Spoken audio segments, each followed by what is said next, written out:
besar setiamu di sepanjang hidupku. Mari kita berdoa. Bapa di dalam surga, urapi setiap kami yang hadir pada malam hari ini, dan Roh Kudus juga urapi hamba-Mu, menyampaikan kebenaran firman-Mu. Biar Roh Kudus yang berkata-kata melalui kebenaran firman-Mu memberikan penghiburan kepada keluarga yang 1 tahun lalu telah ditinggalkan oleh Papa yang tercinta. Terima kasih Tuhan Yesus, kami bersyukur, kami sambut kebenaran firman-Mu, biar kami menjadi orang-orang yang siap diberkati Tuhan melalui kebenaran firman-Mu, dan segala kuasa lain yang akan mengganggu pemberitaan firman kami singkirkan semua di dalam nama Tuhan Yesus Kristus, dan kami berikan kesempatan pada Roh Kudus untuk bekerja sepenuhnya. Di dalam nama Yesus Kristus kami berdoa dan mengucap syukur. Haleluya. Amin. Ya, kebenaran firman Tuhan saya ambil dari Roma pasal 1 ayat 16 sampai 17. Injil itu kekuatan Allah, sebab aku mempunyai keyakinan yang kokoh dalam Injil, karena Injil adalah kekuatan Allah yang menyelamatkan setiap orang yang percaya.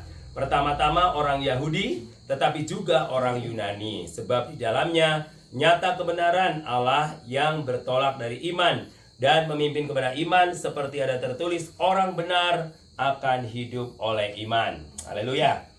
Saya percaya bahwa apa yang hari ini dilakukan oleh Bu Herli sebagai mengenang kembali kepergian suami tercinta, dan suami tercinta, papa tercinta sudah tenang bersama dengan Bapa di surga, tugasnya sudah selesai ya. Yang sekarang masih berjuang untuk melakukan tugas adalah kita semua, termasuk Bu Herli dan juga anak-anak. Karena kenapa kita belum finish? Karena tugas kita belum selesai ya. Berarti masih banyak yang harus kita kerjakan, berlomba selain kita mencari uang dan juga untuk melayani Tuhan ya. Jadi makanya ketika kita mencari uang, ada benih untuk ditabur dan ada hasil yang untuk dimakan. Nah, jangan dimakan semua, nanti stroke. Ya, makanya kalau dimakan semua nanti kita terlalu banyak ini ya, nanti akhirnya menimbun sakit penyakit ya. Contohnya misalkan kalau pipa sumur atau pipa air, kalau misalkan atau tempat cuci piring ya, karena kan sering banyak lemak, akhirnya tersumbat ada banyak kotoran. Nah, demikian juga kalau kita mencari nafkah, kan kita memang dipilih oleh Tuhan, ditetapkan oleh Tuhan, kita mencari nafkah ya kan, untuk kebutuhan kita. Nah, artinya bahwa ada berkat yang harus dimakan sendiri untuk keluarga kita, dan juga ada berkat yang harus ditabur buat orang lain ya, biar kita nggak mampet. Ada berkatnya nggak mampet ya kan. Nah, mungkin saya mau bilang begini, satu orang pernah bilang ini, saya kemarin kan pergi keliling dari Jawa Tengah, Jawa Timur, terus ke Denpasar, endingnya hampir sebulan ya kan. Istri saya bilang, waduh Pak, nanti berapa duit ini kita pergi ke sana? Udah, Yehova Jireh, nggak usah takut, amin. Pas sampai di sana, datanglah anak rohani saya, Pih, aku pengen ikut katanya. Ya oke, tambah lagi satu. Terus pas sampai di Banyuwangi, ada teman saya dari Pak Romel, aku mau ikut ya katanya. Oke, saya bilang gitu. Aduh Pak Romel, aku nggak bisa bayar ini. Udah, saya pokoknya ini menabur untuk kamu, saya bilang gitu. Nah, saya mau bilang, apa yang kita kerjakan untuk pekerjaan Allah? Kenapa? Injil, karena ada Injil. Injil itu kekuatan Allah. Ya, satu memang betul. Sandra bilang, aku pendeta kaki gatal. Artinya bahwa saya adalah seorang misionaris. Saya nggak mau diem di tempat, ya kan? Karena ada banyak yang harus dikerjakan di Indonesia, bahkan termasuk di daerah-daerah Kristen. Saya pikir di daerah Kristen itu orang-orangnya sudah percaya dan terima Kristus sebagai Tuhan dan Juru Selamat pribadi. Tapi tidak semua orang Kristen itu dia udah yakin dirinya diselamatkan. Ya, kalau saya berkali-kali tanya, pada waktu saya keliling ke daerah, saya kumpulin anak-anak sekolah, ratusan anak sekolah, saya tanya, ketika kamu mati, kamu yakin nggak kamu yakin nggak bahwa kamu masuk surga? Hanya 10% yang percaya. Dan bagaimana mereka akan mau dikasih materi segala macam di gereja kalau dirinya sendiri nggak yakin? Ya, kemarin ada satu anak muda datang juga. Saya injili dulu, padahal rajin sekolah minggu, rajin bahkan dia, waduh, kalau nanti nggak ini, takut Tuhan marah. Dan dia belum yakin juga diselamatkan. Bagaimana orang itu bisa bertumbuh dan berbuah? Boro-boro mau mikirin keselamatan jiwa orang lain, dirinya sendiri aja belum yakin diselamatkan. Yang paling penting kita jadi orang Kristen, yang paling pertama, dasar yang paling utama itu kita harus yakin bahwa diri kita udah diselamatkan. Amin. Ya, biar kita kalau dikasih materi apapun, kita langsung nancep di otak kita dan di hati kita, dan kita praktekkan. Jadi firman Tuhan ini bukan hanya jadi logos. Tahu logos? Logos itu hanya perkataan doang. Jadi ini seperti ini logos, ya. Tapi harus hidup. Hidup berarti rema, merema dalam hidup kita, ya. Jadi merema, dipraktekkan. Apa kata firman Tuhan itu harus dipraktekkan. Misalkan, oh kita sakit, perkatakan oleh bilur-bilur Yesus kamu sembuh. Nah itu ya. Oh kita kekurangan, ya kan? Perkatakan, Allahku akan memenuhi segala keperluanku menurut kekayaan dan kasih karuniamu. Maka itu kenapa Tuhan katakan bahwa kamu harus terus membaca, merenungkan firman Tuhan dan melakukannya. Kenapa? Karena firman Tuhan itu adalah sumber kekuatan. Ya, sumber kekuatan. Kenapa? Kenapa orang yang tidak pernah membaca firman Tuhan berarti orang itu sedang menuju kematian iman. Karena firman Tuhan itu adalah makanan rohani. Alkitab berkata, sebab aku mempunyai keyakinan yang kokoh. Ini ya, Paulus, keyakinannya akan Injil. Kenapa? Injil itu kekuatan Allah. Jadi kalau saudara percaya dengan Injil, artinya berarti perkataan Injil bukan hanya sekedar logos, tapi harus menjadi rema, dan itu akan berdampak dalam kehidupan kita. Berdampak dalam kehidupan kita. Sehingga hidup kita itu jauh dari kekhawatiran, ya, jauh dari ketakutan, jauh dari kecemasan, bimbang, ya. Kenapa? Ketika kita bimbang dan cemas, berarti kita tidak yakin dengan kehadiran Yesus Kristus di hati kita. Karena apa? Kita mengandalkan otak kita, logika kita. Nah, kebenaran semua. Saya bilang, orang Kristen bukan hanya dipanggil untuk berbuat baik. Semua orang di luar Kristen mungkin justru berbuat baiknya lebih. Ya, betul nggak? Nah, berbuat baik dengan benar, ya. Benar dan baik beda nggak? Beda. Beda. Beda ya. Nah, semua agama mengajarkan kebaikan? Ya. Yes. Apakah semua agama mengajarkan kebenaran? Iya. Tidak, ya kan?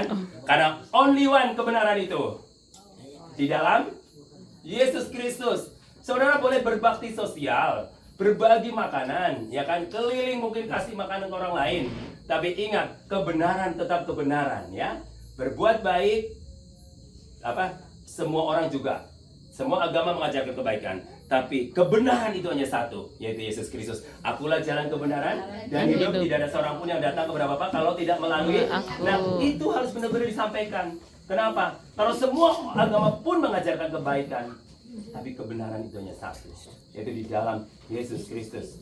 Ya, kalau kebenaran kalau iman kita didasarkan karena perbuatan baik, agama-agama lain mungkin jauh lebih baik daripada kita. Contohnya, sehingga mereka dari kelompok ini ngadain bakti sosial, wah, jor-joran memberikan bantuannya, ya kan? Baik belum tentu benar, dan benar Belum tentu baik. menurut manusia. Tapi kalau menurut Allah, kebenaran itu tetap hakiki, ya. Dan di dalam kebenaran itu pasti ada resiko. Kalau berbuat baik, pasti semua orang akan menerimanya. Tapi untuk kebenaran, tidak semua orang menerimanya. Jadi nggak heran, kalau kita menyatakan kebenaran Injil, pasti hidup kita dikucilkan, ya. Terus mungkin dibenci, bahkan ada orang yang akhirnya dibunuh. Bahkan di Korea, satu misionaris tahun 18 sekian dipenggal kepalanya, ya. Pada waktu mau dipenggal kepalanya, dia persembahkan Alkitab di depan. Nah, akhirnya orang yang memenggal itu dia ambil Alkitabnya, dan dari situ bertobat satu orang Korea, ya. Orang Korea bertobat menerima Yesus dari satu orang, dan sekarang Korea udah 50% anak menjadi anak Tuhan. Luar biasa kan? Kenapa Korea berhasil? Karena sejak dulu Korea itu meskipun negara miskin waktu itu, Korea itu mengutus para misionaris ke berbagai negara. Makanya nggak heran di Indonesia itu banyak sekali misionaris Korea. Bahkan banyak yang membangun gereja di Indonesia untuk orang-orang Indonesia. Nah, kenapa? mereka itu kunci berkat yang luar biasa. Ada satu pendeta orang Korea ditanya, kenapa kamu masih ngutus misionaris? Dia bilang, oh masih. Kalau saya tidak mengutus misionaris, gereja aku nggak diberkati. Kedua, negara aku akan bangkrut, kata dia bilang gitu. Jadi Korea itu diberkati Tuhan luar biasa, ya. Nah, makanya sekarang ini kegerakan yang sedang terjadi. Saudara perlu tahu nih, kegerakan yang sedang terjadi adalah kegerakan misionaris. Jadi Indonesia akan mengutus para misionaris ke berbagai negara. Supaya apa? Gereja-gereja di Indonesia semakin hidup. Nah, banyak kan gereja Indonesia mikirin diri sendiri terus kan, aduh pusing dengan ini ya bangunannya, oh nanti inilah nanti itu. Tapi lupa kita mengutus utusan Injil ke berbagai negara dan suku-suku terpencil, ya. Nah, kenapa kita perlu sampaikan Injil? Karena Injil itu kekuatan Allah yang menyelamatkan. Injil itu kan good news, Dia yang menyelamatkan. Dan di luar Injil nggak ada keselamatan. Makanya kenapa kita perlu terus berlomba-lomba memberitakan Injil? Katakan ayat 17, sebab di dalamnya nyata kebenaran Allah. Jadi di dalam Injil itu kebenaran, ya. Jadi kebenaran itu hanya ada di dalam Injil. Semua juga mengaku bahwa kebenaran itu hanya ada di dalam Injil yang bertolak dari iman. Nah, kita semua ini nggak mungkin ada di sini kalau tidak mengenal Injil, ya. Injil Kristus. Kita punya iman. Itu dasar yang paling hakiki, ya. Karena apa? Ternyata bahwa iman yang teguh itu membuat kita itu yakin bahwa Injil itu yang memerdekakan kita. Kekuatannya luar biasa loh, ya. Injil itu mengalahkan kuasa iblis. Injil itu mengalahkan sakit penyakit, ya. Cuma kadang-kadang kita suka ragu dengan kekuatan Injil, ya. Kita suka ragu. Ya bener nggak ya? Bener nggak ya? Bener nggak ya? Dan kita masih lebih percaya kepada ahli-ahli kesehatan, ya, dibandingkan Injil. Ya kan? Kalau sudah ahli kesehatan sudah nggak bisa, baru Tuhan Yesus sembuhkan saya, ya. Baru angkat tangan, aduh Tuhan Yesus tolong saya. Kalau sudah terkapar di tempat tidur, Tuhan Yesus tolong aku, gitu kan, ya. Nah, padahal firman yang hidupnya kan ketika Yesus berjalan keliling dari desa ke kota, dia berkata bahwa ketika ada orang sakit, imanmu menyembuhkan, ya, imanmu menyelamatkan. Orang lumpuh berjalan, imanmu menyembuhkan dan menyelamatkan. Itu jadi benih iman itulah yang paling penting. Nah, makanya Tuhan, jikalau imanmu sebiji sesawi, kamu bisa memindahkan gunung. Bayangin, keren banget, ya. Sedangkan kita juga sebanyak orang belum tentu memindahkan gunung. Itulah gambaran begini, bahwa ketika dengan iman, segala perkara itu bisa diselesaikan. Karena percaya, yakin, itu kuncinya. Dan kunci daripada anak Tuhan supaya kita hidup berkemenangan, satu, kita punya iman, terus kemudian taat, bertindak. Nah, itu yang kunci yang paling penting. Jadi, kalau kita punya iman tapi nggak ada perbuatan juga nggak ada hasilnya, ya. Karena sebab di dalamnya nyata kebenaran Allah yang bertolak dari iman dan memimpin kepada iman, seperti ada tulis, orang benar akan hidup oleh iman. Siapa yang orang benar di sini angkat tangan? Saya angkat tangan, ya. Orang benar, kita orang benar, bukan orang baik, ya. Ingat, kita orang benar. Iya, dibenarkan oleh karena apa? Nah, bingung kan pada kan? Nah, saya mau bilang, kenapa saudara pas bingung? Wah, saya masih banyak dosa, masa? Nah, itu ya. Kita harus bedakan. Benar itu bukan karena perbuatan baik kita. Kalau kita disebut benar karena perbuatan baik kita, nggak ada yang selamat di sini. Iya kan? Siapa yang di sini? Siapa di sini seminggu ini nggak berbuat dosa? Angkat tangan. Hah? Ada nggak? Gosipin orang juga dosa, ya kan? Pikiran jahat juga dosa. Nah, kalau seandainya keselamatan itu berdasarkan perbuatan baik kita, ada nggak kalian yang selamat? Nggak ada. Makanya bersyukur, Yesus memberikan nyawanya karena tahu kita berdosa, kita nggak bisa menyelamatkan dirinya sendiri. Dia tolong dengan kematiannya di atas kayu salib. Makanya kekristenan itu nggak ada plus-plusnya. Full only Jesus. Makanya enak jadi orang Kristen. Makan babi, masuk surga, ya. Iya, makan babi masuk surga. Itu enak jadi orang Kristen. Makanya, loh, enak banget jadi orang Kristen, ya. Kasih karunia. Ya namanya kasih karunia. Kasih karunia itu kan satu pemberian dari Tuhan kepada seseorang yang nggak layak kita. Makanya jangan pernah menghakimi orang. Dan jangan kita pernah sombong, jangan memegahkan diri. Oh, karena kita sudah milik Yesus, ya. Karena keselamatan itu bukan hasil perbuatan kita, tapi gift dari Tuhan. Disebut benar karena iman. Nah, orang benar akan hidup oleh yes. Ya, jadi makanya meskipun sekarang di tengah-tengah dunia yang semakin sulit menurut ukuran ekonomi, menurut ilmu ekonomi, ya kan? Aduh, sekarang dagang lagi slow banget, sepi, ya kan? Kita tetap jalanin usaha dengan ucapan syukur, ya kan? Saya sepi malah jalan-jalan terus ya. Waktu rame nggak pernah jalan-jalan, karena duduk terus kan melayani pembeli. Ya. Jadi saya mau bilang bahwa Injil kekuatan Allah. Orang benar hidup tidak ditentukan oleh situasi dan kondisi, tapi oleh iman.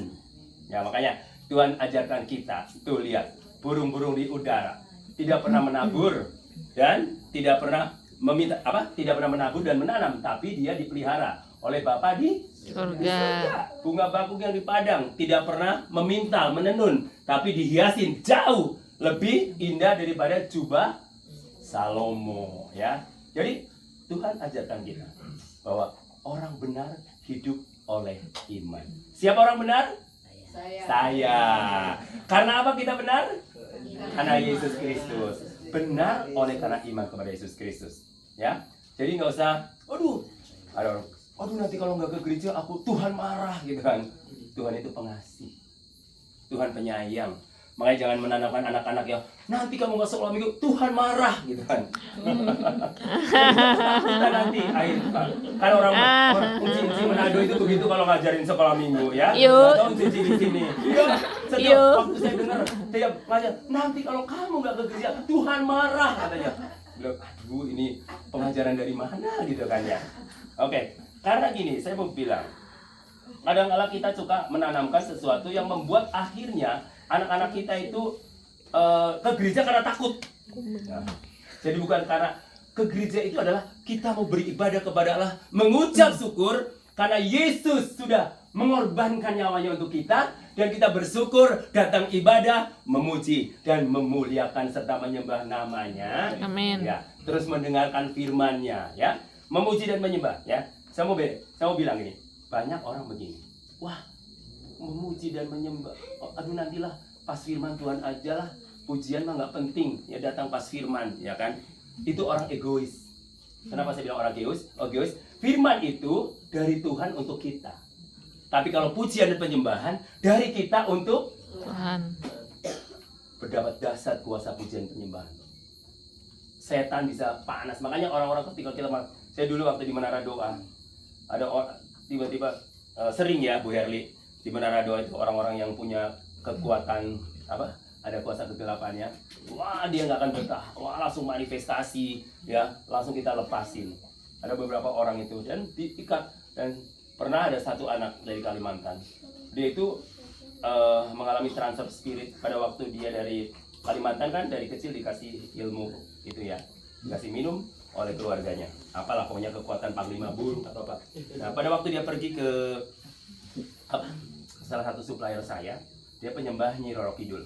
Nah itu lukisan Nyi Roro Kidul gede banget. Nah pada waktu dia lihat tatapan mata ke lukisan itu, hanya transfer spirit. Nah ketika dia ada di ibadah, pas lagi pujian penyembahan, wah dia langsung manifestasi. Sampai saya pegang 10 orang itu nggak kuat megangnya. Sampai kaca Menara Doa pecah, ya. Kaca-kaca Menara Doa pecah. Sampai 7 hari baru saya bisa selesaikan. Pada waktu saya khotbah, dia lagi main drum, tiba-tiba matanya udah merah.